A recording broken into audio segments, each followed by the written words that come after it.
Há mais de 55 anos me fazem a mesma pergunta: onde você aprendeu a ser editor? E minha resposta é sempre a mesma: em lugar nenhum. Parece-me particularmente estimulante o fato de nossa profissão não ser algo que se ensine.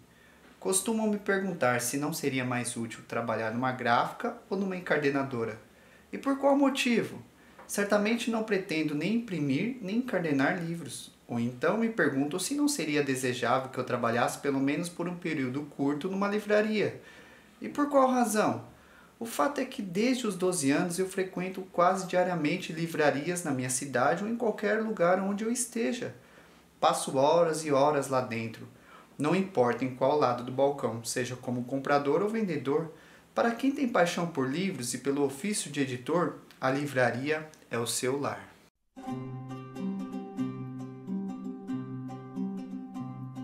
Fala galera, meu nome é Danilo Pereira e este é o canal Volstock. E o livro dessa semana, Kurt Hoffmann, Memórias de um Editor, um livro da editora Ainê, com tradução do Flávio Quintali.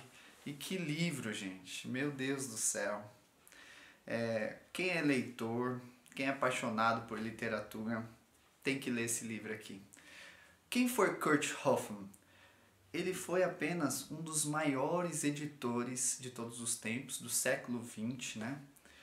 Um cara que viveu com personalidades como Franz Kafka, foi editor de Franz Kafka, editor de Carl Stenheim, de Karl Kraus e inúmeros outros autores, e marcou seu nome na história da literatura também, porque foi um cara que, numa época em que os editores, e até ele usa esse termo, eles afanavam os autores, né?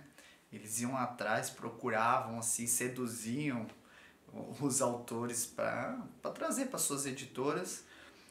O Kurt Hoffmann, ele fez algo diferente, que ele começou a priorizar as edições, colocando edições de luxo, colocando edições, né, primorosas. Então isso foi seduzindo os autores, grandes autores daquela época, e para procurar o Kurt Hoffmann para publicar os seus livros. E esse livrinho aqui, da editora Ainê, que é uma editora independente, nossa, eu lendo esse livro aqui, eu fui associando com a própria editora, porque a qualidade que é esses livros. Eles têm um catálogo de uns livros, né, pocket mesmo, pequenos, mas primorosos. Eu adoro essa editora, adoro esses livros. E esse aqui eu vou guardar com muito carinho porque me marcou mesmo. Porque a história de um editor é a história também de um leitor. O Kurt Hoffmann, ele foi antes de tudo um leitor ávido, um bibliófilo mesmo, sabe? E com poucos anos de vida ele já tinha mais de 12 mil exemplares de livros. E ele era um cara que frequentava livrarias, bibliotecas. Então, né, qualquer leitor aqui que é assim apaixonado por literatura, ele vai se ver na figura do Kurt Hoffmann. Ele vai sentir ali, vai ficar apaixonado pelos relatos, pelas memórias desse cara. Então, gente, primorosa, eu super indico esse livro.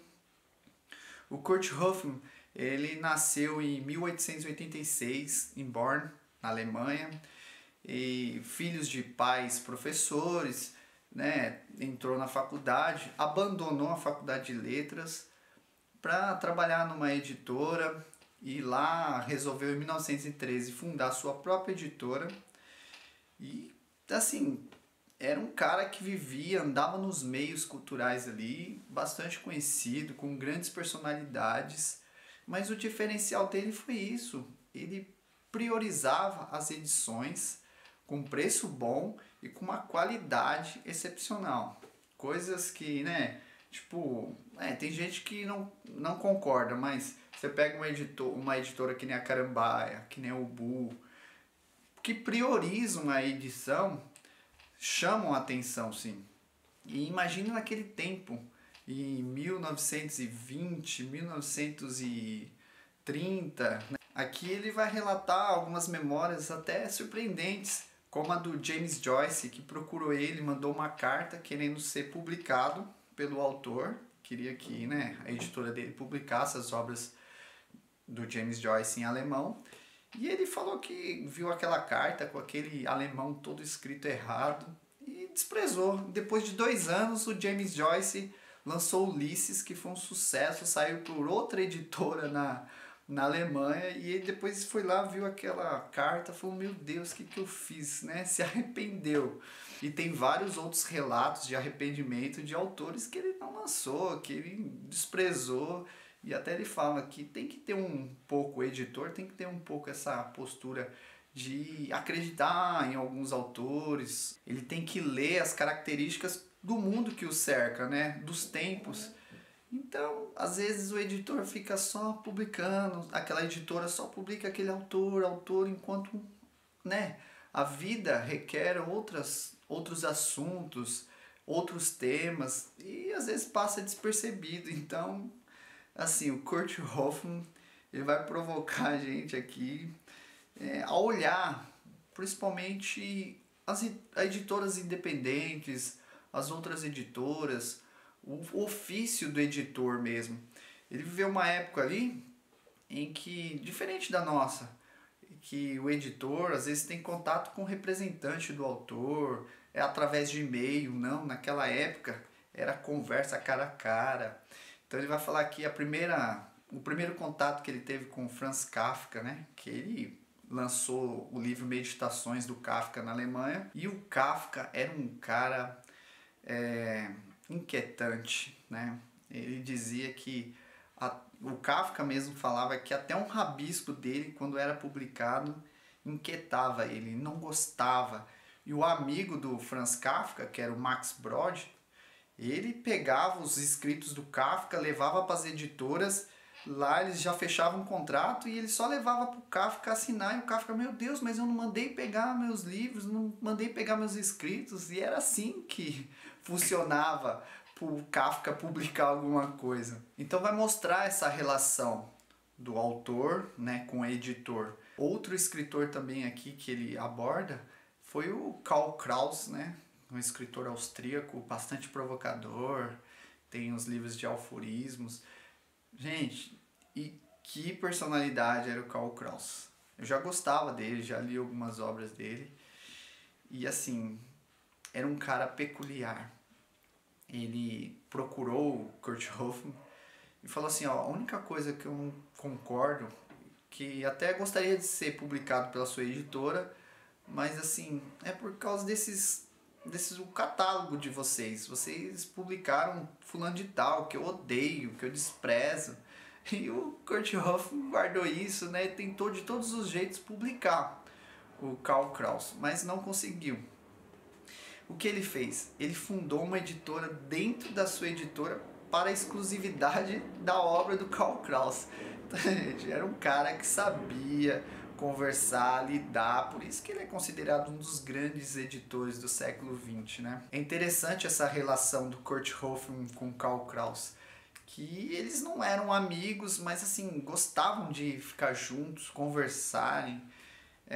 Até o Hoffmann, ele disse que aprendeu, nossa, ali os momentos, as horas que para muitos eram intermináveis, né, de tédio, que ele passava ao lado daquele escritor, para ele foi anos de sabedoria. Então o que o leitor vai encontrar aqui?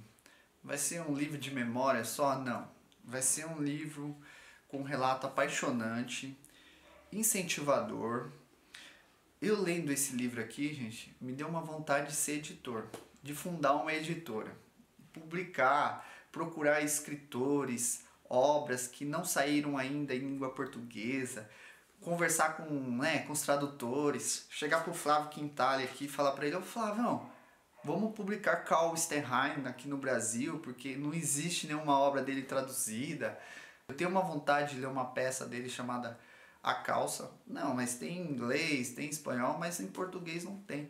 Então, gente, sabe, dá aquela vontade. É um livro assim que incentiva o leitor a querer buscar mais, assim, saber mais de autores. Aqui, tantas obras aqui que o Kurt Hoffmann falou que estourou na época, escritores clássicos e que eu fui lá como leitor curioso procurar e não tem tradução aqui no Brasil ainda. Então esse livro aqui é um relato apaixonante mesmo, foi isso, ficou marcante mesmo, esse relato. Tem histórias, relatos, anedotas nesse livro aqui, você vai encontrar um vasto mundo. Ele pegou também, tem uma passagem aqui que ele falou que quando o Gauguin, aquele pintor, morreu, o filho dele procurou para ele poder lançar um livro, umas memórias que o pintor ele escreveu junto com algumas gravuras, e ele embarcou, conseguiu comprar lá por 15 mil francos a obra, lançou, vendeu, mas só que ele fez um contrato que ele ficava com o original. Depois se passou para frente esse original. Aí um dia, depois de muito tempo, ele viu lá nos Estados Unidos, uma pessoa entrou com um processo dizendo que os originais eram dela. E foi para leilão e vendeu por 85 mil dólares. Então ele falou, caramba, eu fui o primeiro dono praticamente desse manuscrito. E olha onde ele foi parar, como, né, viajou o mundo. E depois da Segunda Guerra Mundial, né, todo aquele conflito econômico que a Europa passou, ele acabou fechando, né? Não relatou assim de falência na editora, mas ele fechou. Quis sair por cima e foi convidado para trabalhar em outras editoras. E em 1963 ele morreu num acidente de carro e deixou, mas a sua obra, a sua importância, né, para vocês verem, no sepultamento dele todos os editores da Alemanha e vários autores, né, estavam no seu sepultamento, no seu enterro, para notarem a importância dessa personalidade que passou sobre esse mundo, nos deixando uma história de paixão sobre livros, sobre a literatura. Então, gente, eu super indico essa obra, leiam. Kurt Hoffmann, Memórias do Editor. Esse foi o livro da semana e até mais.